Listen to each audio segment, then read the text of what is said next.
নমস্কার বন্ধুরা, তোমাদের সবাইকে স্বাগত জানাই জিকে পয়েন্ট 365 ইউটিউব চ্যানেলের আরও একটি নতুন ভিডিওতে। আজকে আমরা তোমাদের সাথে আলোচনা করব ডাব্লিউবিপি কেপি কনস্টেবল 2024 এক্সামের জন্য গুরুত্বপূর্ণ কিছু জিকে কোয়েশ্চেন আনসারের মক টেস্ট ক্লাস নিয়ে। আমাদের চ্যানেলে প্রতিদিন সন্ধ্যাবেলা মক টেস্ট ক্লাস হচ্ছে ডাব্লিউবিপি কেপি কনস্টেবল এক্সামের জন্য। তোমরা প্রত্যেকে সেই ক্লাসে অংশগ্রহণ করো। আজ আমাদের ক্লাস নাম্বার 21। এর আগে যে সমস্ত ক্লাসগুলি হয়েছে তাদের লিঙ্ক ডেসক্রিপশন বক্সে রয়েছে। তোমরা যদি সেই সমস্ত ক্লাস এখনও দেখে না থাকো তাহলে অবশ্যই গিয়ে সেই সমস্ত ক্লাস তোমরা দেখে নিতে পারো। প্রত্যেকটা ক্লাস তোমাদের জন্য ভীষণ গুরুত্বপূর্ণ। প্রতিটা ক্লাসে থাকছে প্রশ্ন এবং প্রশ্ন সংক্রান্ত নানান তথ্য, যেগুলো তোমাদের বিভিন্ন কম্পিটিটিভ এক্সামের জন্যই কিন্তু ভীষণ প্রয়োজনীয়। সেই কারণে শেষ পর্যন্ত ভিডিওটা তোমরা অবশ্যই দেখতে থাকো। প্রশ্ন চলাকালীন তোমরা প্রত্যেকেই সঠিক উত্তর কী হতে পারে আমাদের কমেন্টে জানানোর অবশ্যই চেষ্টা করো এবং মিলিয়ে দেখে নাও তোমাদের উত্তর ঠিক হচ্ছে কিনা। তোমাদের যদি ভিডিওটা ভালো লেগে থাকে তাহলে একটা লাইক করো, সাথে তোমার বন্ধুদের সাথে ভিডিওটা শেয়ার করে দাও। তোমরা কমেন্টে জানাও ভিডিওটা তোমাদের কেমন লাগলো। আর তোমরা যদি আমাদের চ্যানেলে নতুন হয়ে থাকো, এখনও যদি চ্যানেলটি সাবস্ক্রাইব না করে থাকো তাহলে অবশ্যই চ্যানেলটি সাবস্ক্রাইব করে পাশে থাকা বেল বাটনটা ক্লিক করে অল করে নাও ফর অল নোটিফিকেশান। তাহলে দেরি না করে আজকের ক্লাসটা স্টার্ট করা যাক। প্রথমেই আমরা দেখে নিই আমাদের আগের দিনের যেটি হোমওয়ার্কের প্রশ্ন ছিল, নিম্নলিখিত মহাদেশগুলির কোনটির ওপর দিয়ে কর্কট ক্রান্তি রেখা, নিরক্ষরেখা এবং মকর ক্রান্তি রেখা অতিক্রান্ত হয়েছে। এই প্রশ্নের সঠিক উত্তর হয়ে যাবে অপশান সি, আফ্রিকা। অনেকেই এই প্রশ্নের সঠিক উত্তর করেছ। তো এবারে আজকে আমরা আমাদের প্রথম প্রশ্ন দেখে নিই। 1 নাম্বার প্রশ্ন, তৃণভূমিকে পম্পাস বলা হয়। কোন দেশের তৃণভূমিকে পম্পাস বলা হয় তোমাদের বলতে হবে। সঠিক উত্তর হয়ে যাবে অপশন এ, দক্ষিণ আমেরিকার তৃণভূমিকে পম্পাস বলা হয়। এবারে আমরা দেখে নিই বিভিন্ন দেশের তৃণভূমির নাম। ক্যান্টারবেরি হলো নিউজিল্যান্ডের তৃণভূমি, পম্পাস হচ্ছে দক্ষিণ আমেরিকার তৃণভূমি, প্রেইরি হচ্ছে উত্তর আমেরিকার তৃণভূমি, ফুস্তাচ হচ্ছে হাঙ্গেরির তৃণভূমি, ল্যানোস বলা হয় ভেনেজুয়েলার তৃণভূমিকে, স্টেপস হচ্ছে ইউরোপ ও উত্তর এশিয়ার তৃণভূমি। নেক্সট প্রশ্ন দেখি, বিশ্ব যক্ষ্মা দিবস কবে পালিত হয়। সঠিক উত্তর হয়ে যাবে অপশন বি, 24শে মার্চ। এবারে আমরা কিছু গুরুত্বপূর্ণ দিবস সম্পর্কে জেনে নিই। আন্তর্জাতিক মাতৃভাষা দিবস 21শে ফেব্রুয়ারি, বিশ্ব তামাক বিরোধী দিবস 31শে মে, বিশ্ব পরিবেশ দিবস 5ই জুন, আন্তর্জাতিক যুব দিবস 12ই আগস্ট, আন্তর্জাতিক সাক্ষরতা দিবস 8ই সেপ্টেম্বর, বিশ্ব শিক্ষক দিবস 5 অক্টোবর, বিশ্ব এইডস দিবস 1 ডিসেম্বর, মানবাধিকার দিবস 10ই ডিসেম্বর, আন্তর্জাতিক বিকলাঙ্গ দিবস 3রা ডিসেম্বর, বিশ্ব ডায়াবেটিস দিবস 14ই নভেম্বর। তথ্যগুলো তোমাদের জন্য খুবই গুরুত্বপূর্ণ। নেক্সট দেখি, প্রথম জাতীয় জরুরি অবস্থা ঘোষণা করা হয় কত সালে। ভিভিআই করো প্রশ্নটিকে, খুব ইম্পর্টেন্ট প্রশ্ন তোমাদের জন্য। সঠিক উত্তর হয়ে যাবে অপশন ডি, 1962 সালে। এবারে আমরা দেখে নিই ভারতের জাতীয় জরুরি অবস্থা কতবার ঘোষণা করা হয়েছে। সেটি ঘোষণা করা হয়েছে মোট 3বার। প্রথম হচ্ছে 1962 সালে, তখন হয়েছিল চীন যুদ্ধ। নেক্সট 1971 সালে, তখন হয়েছে পাকিস্তান যুদ্ধ।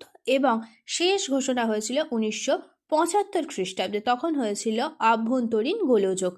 3 ধরনের জরুরি অবস্থা ভারতে জারি করা যেতে পারে, যথা হচ্ছে জাতীয় জরুরি অবস্থা, যার ধারা হচ্ছে 352, রাজ্য জরুরি অবস্থা বা রাষ্ট্রপতি শাসন, এটির ধারা হচ্ছে 356, আর হলো অর্থনৈতিক জরুরি অবস্থা, যার ধারা 360। নেক্সট প্রশ্ন, খো খো খেলায় কতজন খেলোয়াড় থাকে। সঠিক উত্তর অপশন বি, 9 জন। এবার আমরা দেখে নিই বিভিন্ন খেলার খেলোয়াড়ের সংখ্যা। বেসবল খেলার খেলোয়াড় হলো 9 জন, বাস্কেটবলে থাকে 5 জন, ফুটবল বা হকি এই দুটিতেই থাকে 11 জন, নেটবলে থাকে 7 জন, রাগবি ফুটবলে থাকে 15 জন, ভলিবলে থাকে 6 জন, ওয়াটার পোলোতে থাকে 7 জন। নেক্সট প্রশ্ন দেখি, 2024 প্যারিস অলিম্পিকের সমাপনী অনুষ্ঠানে ভারতের মহিলা পতাকাবাহী হতে চলেছেন কে। ভিভিআই প্রশ্ন একটি তোমাদের জন্য। সঠিক উত্তর অপশনে Manu Bhaker. Next, UN economic and social কাউন্সিলের প্রেসিডেন্ট হিসাবে নির্বাচিত হয়েছে কে। সঠিক উত্তর হয়ে যাবে অপশন বি, বব রে। নেক্সট প্রশ্ন দেখি, অলিম্পিক ভারতের সর্বকনিষ্ঠ বক্সিং রেফারি নিযুক্ত হয়েছেন কে? অলিম্পিকে ভারতের সর্বকনিষ্ঠ বক্সিং রেফারি নিযুক্ত হয়েছেন option A Kabilan Sai Ashok. Next প্রশ্ন দেখি, কে ভক্তি আন্দোলনের সূচনা করেন? সঠিক উত্তর হয়ে যাবে এই প্রশ্নের অপশন বি রামানুজ। নেক্সট দেখি, রাজা মানসিংহ কার সেনাপতি ছিলেন? সঠিক উত্তর অপশন এ আকবরের। তিনি মুঘল সাম্রাজ্যের তৃতীয় সম্রাট, যিনি 1556 থেকে 1605 খ্রিস্টাব্দ অবধি রাজত্ব করেন। নেক্সট প্রশ্ন, জয় হিন্দ দ্বারা সম্ভাষণ করার প্রথা কে চালু করেন? সঠিক উত্তর option C Subhash Chandra Basu. Next, নিম্নের কোনটি ভারতের সর্বাপেক্ষা প্রাচীন বংশ? সঠিক উত্তর হচ্ছে অপশন এ হর্ষঙ্খ বংশ। নেক্সট, মাধ্যমিকা সূত্র এই গ্রন্থটির রচয়িতা কে? সঠিক উত্তর হয়ে যাবে অপশন সি নাগার্জুন। নেক্সট, বৃষ্টির ফোঁটার বৃত্তাকার হওয়ার কারণ কি?